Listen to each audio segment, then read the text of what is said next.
Para muchos, cruzar la troncal 9 de la autopista entre Píritu y Barcelona es un acto de fe. Justo en el kilómetro 158 de la carretera que une la región central de Venezuela con el oriente, emerge una silueta que desafía el horizonte, ahí en donde el estado Anzoátegui se abre al mar Caribe.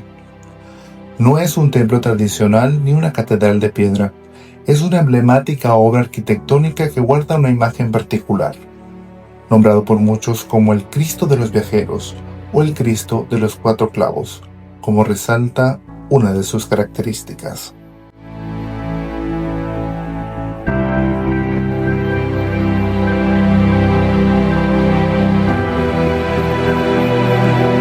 Yo que estoy todos los domingos en el Cristo me impresiono, oye, la devoción.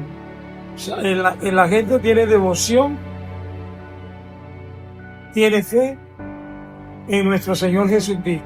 Admirable, por ejemplo, cuando uno está allí, yo lo saludo, ¿no? A la gente, los camioneros que pasan, los bandoleros y pican. Y yo le digo, Dios lo bendiga. Ellos ni me escucharán, por supuesto. Pero yo veo esto como un testimonio de ellos, que ya lo llaman ya no le dicen solo el Cristo de José, sino el Cristo de los viajeros. Son infinitos los testimonios de los milagros concedidos por el Cristo de José.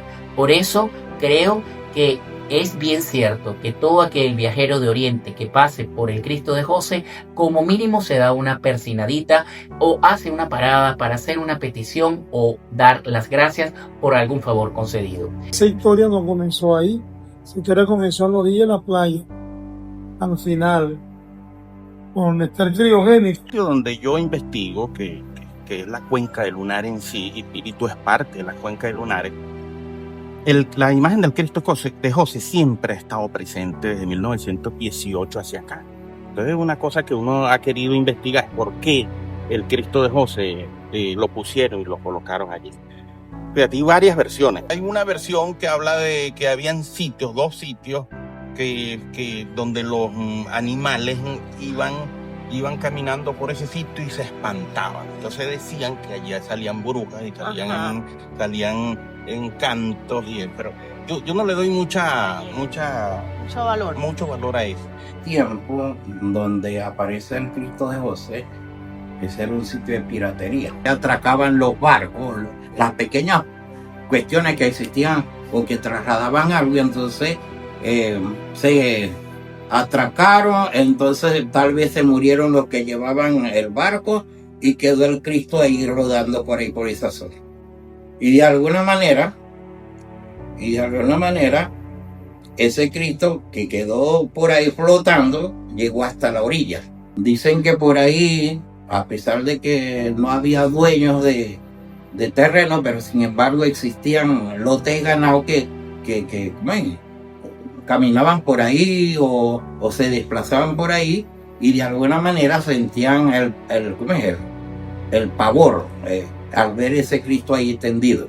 Y se construyó por los años 70 o finales de los 60, principios de los 70, una capilla que ahí está. Se dice que no la ha podido derribar, porque cada vez que la querían derribar, el tractor se dañaba. Hasta que parece ser que allí decidieron, como eso lo maneja José, más bien decidieron reabrirla para algunas actividades de allí mismo del criogénico. Querían como sacar ¿cómo se llama? El Cristo de la zona. Pero sin embargo hubo gente envalentonada, que dentro de eso estaban familias del doctor La Rosa, que fueron los que de alguna manera se impusieron para que no sacaran eso. Llegó el doctor La Rosa y en el tiempo que empezó a hacerle una capillita. Justamente en la entrada de lo que hoy es el complejo petroquímico José Antonio Anzoátegui estaba un pequeño oratorio que curiosamente para mí trae gratos recuerdos, porque fue justamente mi padre, Gerd Kopp, quien hizo los bancos que estaban en ese oratorio. Que esa capillita sí la vi yo. En el 1968 yo vi esa capilla porque papá quería ir un momentico a a venerar el Cristo de José, pero era una capilla pequeña.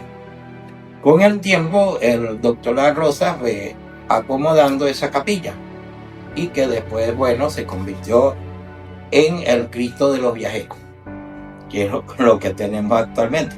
Posteriormente esta devoción fue creciendo y ya para 1994 es que se hace esta famosa Basílica del Cristo de José para declararlo a él también como santo patrono oficial de la diócesis de Barcelona. Ahora, lo que nosotros estamos como incógnita, ¿por qué ese Cristo de José es musculoso? Es una cosa distintiva, porque contra decía, oye, date cuenta, ese Cristo tiene 4 clavos y todos los Cristos tienen 3, por lo menos los que nosotros conocemos acá. Entonces, viendo al Cristo de alguna manera en esa forma, eso nos transmite a nosotros fortaleza, nos transmite ánimo. ¿De dónde viene su nombre? Todavía sigue siendo un tema de discusión historiográfico. Fíjate, el año 1917, por esos lados de Valle Guanape y Clarines, venía rumbo a Píritu una arrasadora peste que acababa con cuanto animal encontraba en su camino. Acordémonos que estos eran unos pueblos que apenas intentaban reponerse de los estragos de las guerras, de las montoneras y de los caprichos injustos de generales resentidos y sin escuela que alguna vez se alzaron y para sobrevivir recurrían al animal que en la zona criaban con mucho celo y necesidad. Entonces, tú me dirás, cualquier cosa, cualquier palabra que sonara peste o alzado, producía hasta en el más mínimo de los productores terror de perder en un día lo que muchos años ha costado. En Píritu, los pocos productores esperaban sin poder hacer nada.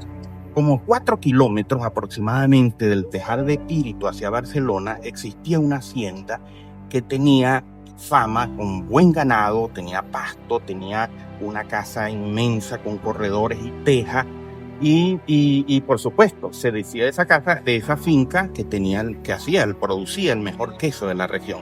Ese fundo se llamó Fundo de José. El nombre se lo dio la quebrada que pasaba detrás de la casa y que para ese entonces no se secaba y tampoco se llamaba de esa forma. La cuestión del nombre comienza cuando empiezan a pronunciar la H de forma incorrecta.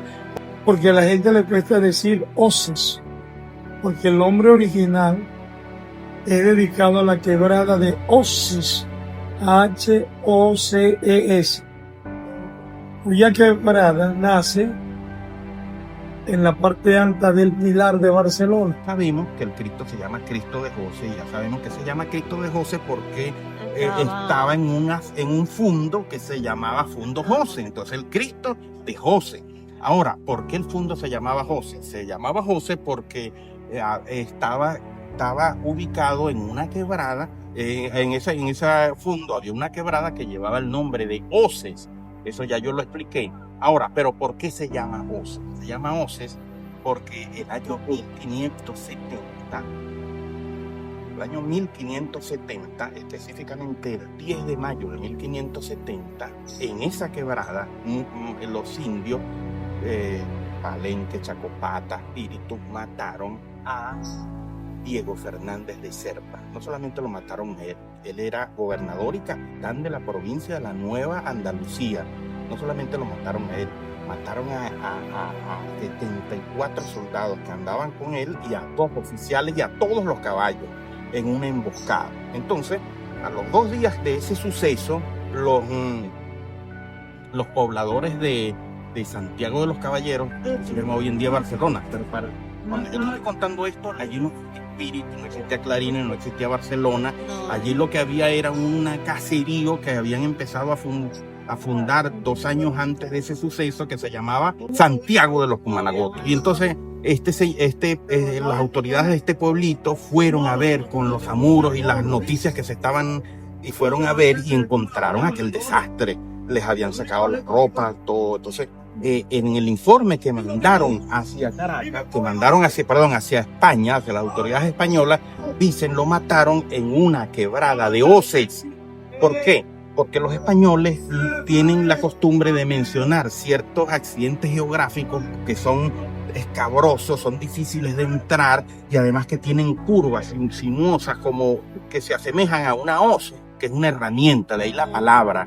Entonces, hoz, H-O-Z, es el martillo y la hoz. La fonética popular permitió que se llamara posteriormente Quebrada de José o simplemente José. Españoles hacían la analogía con la geografía, con la topografía, llamémoslo mejor así, de la quebrada con una hoz.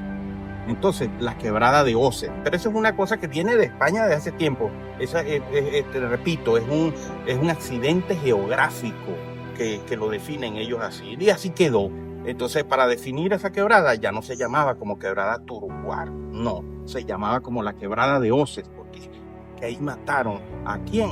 A Diego Fernández de Serpa. Ahora, tú me preguntarás, ¿quién fue Diego Fernández de Serpa? Esto es una pregunta importantísima porque no era cualquier gobernador y capitán. Fíjate, nosotros tenemos la creencia, la costumbre de que nosotros tenemos la creencia y vemos el mapa de Venezuela y lo vemos hoy en día y pensamos que desde que llegaron los españoles aquí, esto era así. No, mira, Venezuela, casi todos los 300 años que duraron los españoles mandando en esta zona,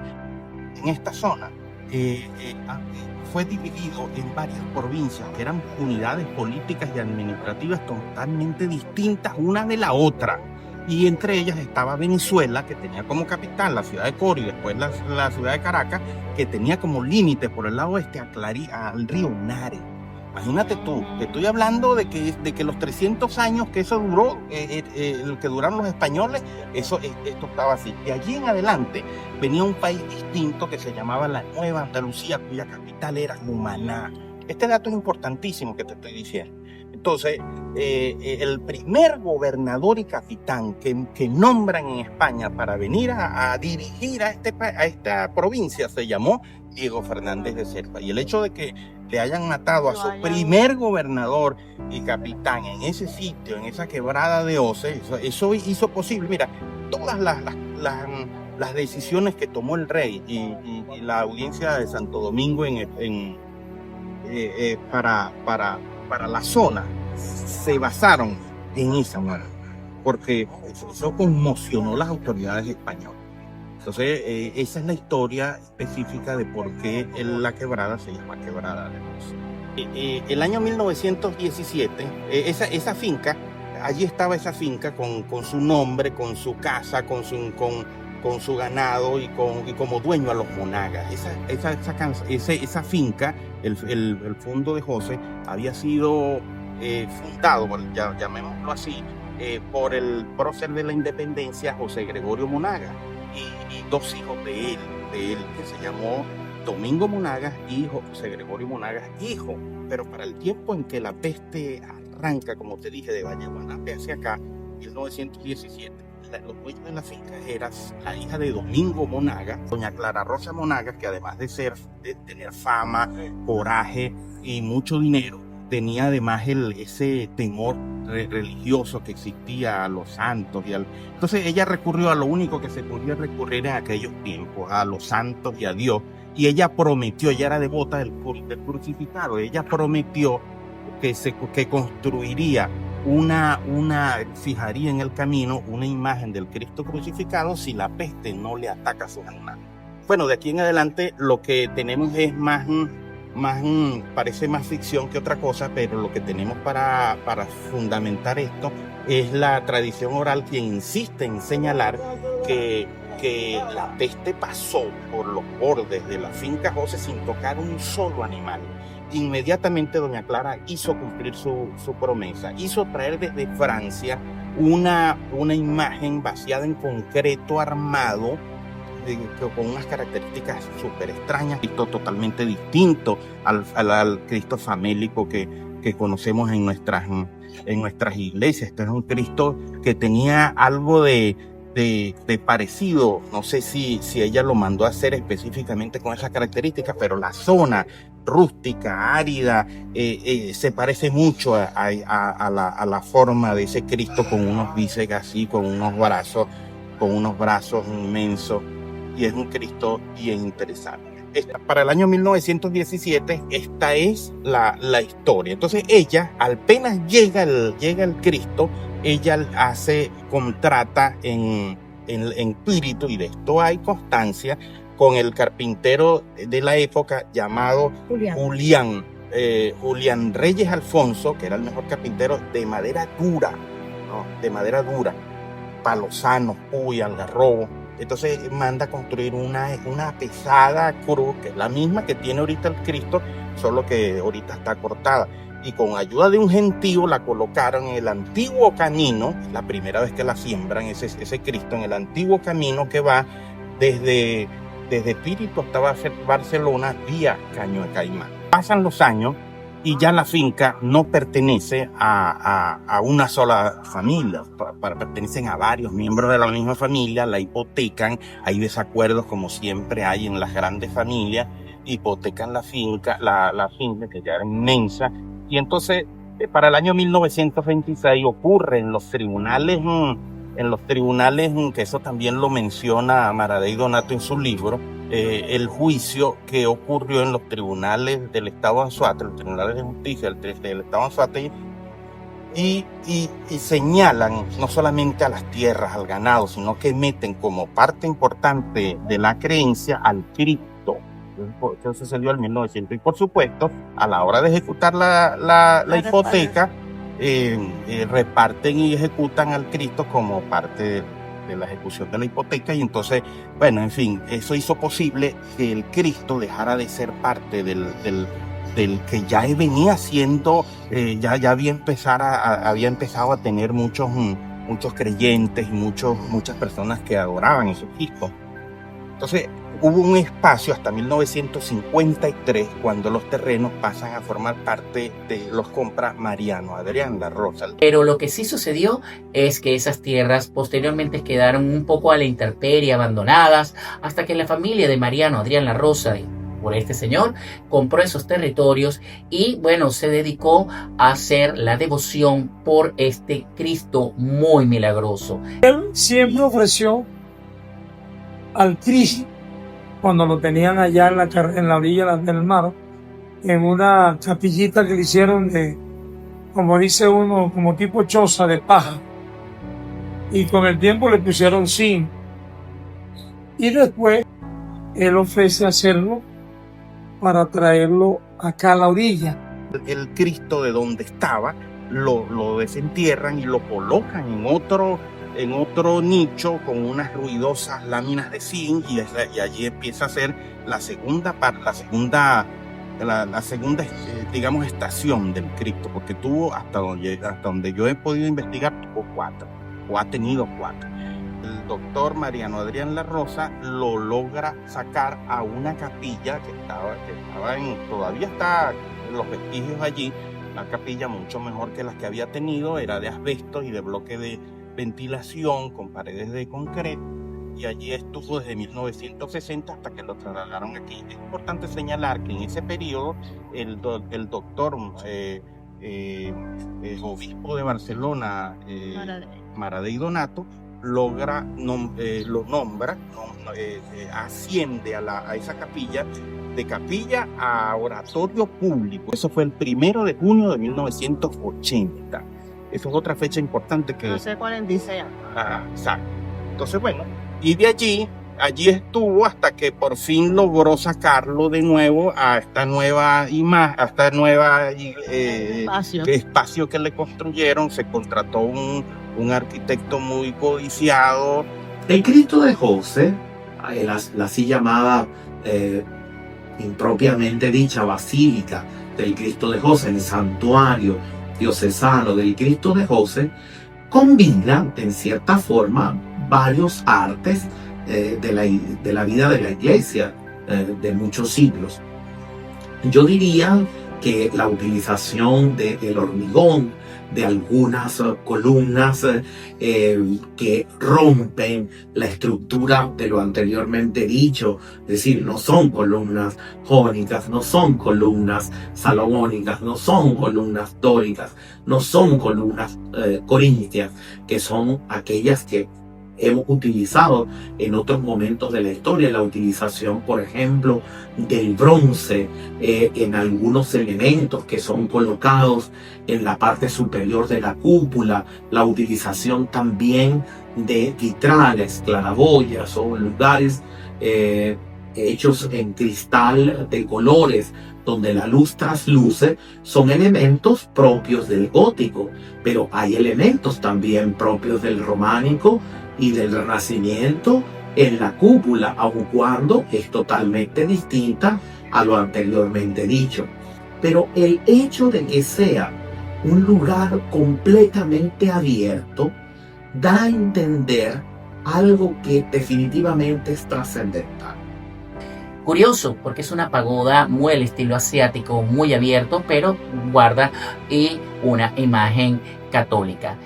Podría entenderse como idea importante del arquitecto que el templo no se cierra simplemente con el elemento físico, sino por el contrario que se abre a la perspectiva de la naturaleza, entendiendo aquel lugar como el centro de toda una cantidad de elementos que también forman parte de la fe. Y bueno, el Cristo de José se ha convertido en parte esencia de la espiritualidad del estado Anzoátegui. Al día de hoy, bueno, es una maravilla dentro del estado Anzoátegui, porque si tenemos una cosa emblemática en el aspecto espiritual, es el Cristo de José. La historia del Cristo de José no solo se centra en su origen o en la raíz etimológica de su nombre, ya sea un origen documentado o en el eco de una leyenda que el tiempo se negó a borrar, su verdadera fuerza reside en lo que sucede frente a su imagen. 4 clavos que, lejos de ser solo un detalle iconográfico o una revesa histórica, parecen sujetar las esperanzas de todo un pueblo. Porque entre versiones encontradas y debates sobre su procedencia, hay algo que no se puede omitir: la devoción que se respira en su templo. Cristo de José, un nombre, una fe, un misterio. Porque a veces la verdad de un símbolo no está en cómo empezó su historia, sino en cómo sigue viva en el corazón de quienes, al pasar el tiempo, siguen buscando respuesta a sus pies.